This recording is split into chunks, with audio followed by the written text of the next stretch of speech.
नमस्कार, यूपी की बात में आप सभी का स्वागत है और मैं हूं आपके साथ निकिता ठगुना। लोकसभा चुनाव को लेकर सभी पार्टियां चुनाव प्रचार में डटी हुई हैं। बात करें उत्तर प्रदेश के गोरखपुर सदर सीट की तो ये मुख्यमंत्री योगी आदित्यनाथ के वर्चस्व वाली सीट है। इस सीट पर बीजेपी की ओर से मौजूदा सांसद और भोजपुरी एक्टर रवि किशन को फिर से मैदान में उतारा है, जबकि इंडिया गठबंधन की तरफ से सपा ने महिला और पिछड़ा कार्ड खेलते हुए सिने स्टार काजल निषाद को अपना प्रत्याशी बनाया है।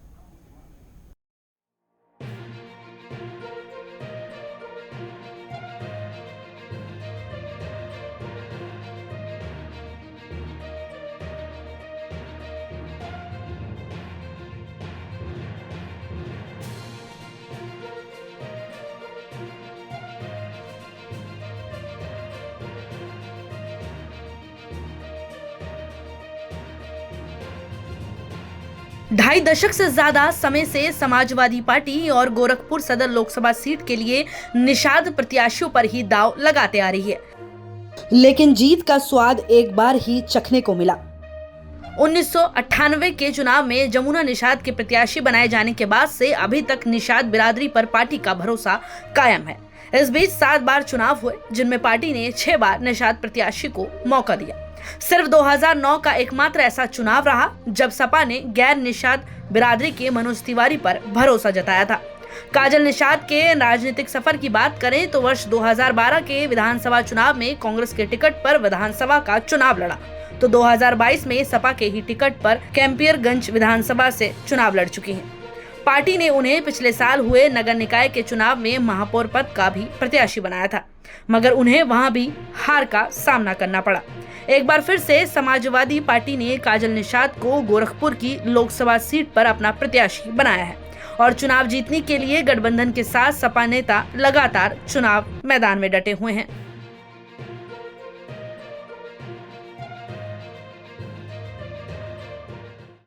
चुनावी सरगर्मी बढ़ चुकी है। अगर हम बात करें तो पूर्वी क्षेत्र में अंतिम चरण में मतदान होना है और अगर गोरखपुर की बात करें तो गोरखपुर हॉट सीट मानी जा रही है, क्योंकि यहाँ पर भारतीय जनता पार्टी ने एक अभिनेता रवि किशन को टिकट दिया है। वहीं दूसरी तरफ एक और अभिनेत्री और पिछले कई चुनावों में गोरखपुर में अपनी उपस्थिति दर्ज करा चुकी काजल निषाद को समाजवादी पार्टी और गठबंधन ने टिकट दिया है। मैं इस वक्त काजल निषाद जी के साथ हूँ। समझने की कोशिश करते हैं कि जो अपेक्षाकृत विकास मॉड्यूल था वो गोरखपुर में 5 वर्षों में हुआ कि नहीं, और अगर जनता इनको आशीर्वाद देती है तो जो पहली प्राथमिकता होगी वो क्या होगी। स्वागत है आपका। यूपी की बात का मैं भी स्वागत करती हूँ। सभी दर्शक मित्रों को प्यार भरा नमस्कार एवं प्रणाम करती हूँ। देखिए, ये जो चुनाव चल रहा है ये काजल निषाद का व्यक्तिगत चुनाव नहीं चल रहा है, ये मेरी जनता चुनाव लड़ रही है। जनता वर्सेस सरकार का चुनाव ये चल रहा है और जनता परेशान है महंगाई से, और सबसे बड़ी जो समस्या भारतीय जनता पार्टी ने जनता पर थोपी है वो है बेरोजगारी। युवा सभी बेरोजगार बनकर घूम रहे हैं, डिग्रियां लेकर बेरोजगार एकदम से घूम रहे हैं। आप देखेंगे युवाओं का समय जो होता है सुबह से लेकर शाम तक का एक नौकरी करने का समय होता है, एक रोजगार करने का समय होता है। ये युवा घर में बैठे हुए हैं, मोबाइलों में कुछ ना कुछ देख के टाइम पास कर रहे हैं। युवा जाके कहीं बगीचे में घूम रहे हैं, धूप में कहीं छांव में खटिया डाल के सो रहे हैं। ये उनका सपना करने का एक समय है, लेकिन भारतीय जनता पार्टी ने युवाओं का सपना चकनाचूर कर दिया है। इसलिए जनता वर्सेस सत्ता का चुनाव चल रहा है और जनता जीत रही है। क्या लगता है कि गोरखपुर में जो मुद्दे हैं, जो विकास 5 वर्षों में करना होना चाहिए, क्योंकि सांसद भाजपा के रहे तो आप जमीन पे रही, आपने लड़ाई भी किया, तो कौन कौन से ऐसे मुद्दे हैं जो पूरे नहीं हुए, विकास अपेक्षाकृत नहीं हुआ? मुद्दे तो बहुत सारे हैं जो पूरे हुए नहीं हैं। पहली प्रथम बात तो ये है कि हमारे माननीय सांसद जी बाहरी है और मैं लोकल हूँ। मैं यहाँ की बहुरिया हूँ और हमारे माननीय सांसद जी फिल्मों में बहुरिया बनते हैं और वो अभिनेता से नेता अवश्य बने, लेकिन अभिनेता बनकर ही रह गए। आज भी वो शूटिंगों में ज़्यादा समय देते हैं, लेकिन जनता ने जो मान सम्मान प्यार आशीर्वाद दिया यहाँ समय नहीं देते, क्षेत्र में आते नहीं हैं।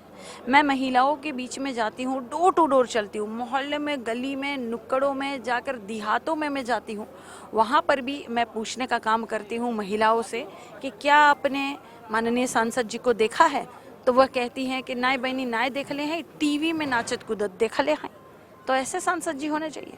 ठीक है, उनकी पर्सनल और प्रोफेशनल लाइफ को अलग रखते हुए भी वो काम नहीं कर रहे हैं। पहली बात तो कि वह कहते हैं कि बेटी बचाओ बेटी पढ़ाओ, लेकिन स्वयं खुद की बेटी को न्याय नहीं दिला पा रहे हैं। उनकी बेटी दर दर की ठोकरें खा रही है, उनकी प्रथम पत्नी दर दर की ठोकरें खा रही है, यहाँ तक कि वह कह रही है कि हम कोर्ट में जाएंगे। ऐसे माननीय सांसद जी जिनको शर्में नहीं आ रही है, वह कह रही है कि हम DNA टेस्ट करवाएंगे। कि माननीय रवि किशन जी उनको अधिकार नहीं दे रहे हैं, उनको हक नहीं दे रहे हैं, उनको मानने के लिए तैयार नहीं कि उनकी पत्नी है, जबकि मैंने नहीं, उन्होंने ही वीडियो वायरल किया है उनकी पत्नी ने, और उनकी पत्नी ने ही फोटो वायरल किया है जिसमें उसने कहा है कि 1995 में हमारी शादी हुई थी और ये हमारी बेटी है और घर वालों के सामने शादी हुई।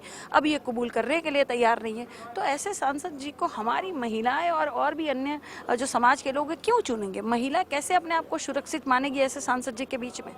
दूसरी बात यह है कि माननीय सांसद जी पहले मात्र रवि किशन लिखते थे, लेकिन वोट के लिए उन्होंने रवि किशन शुक्ला लिखना शुरू कर दिया। ये तो आप भी जानते होंगे और सभी जानते होंगे, सबके संज्ञान में है।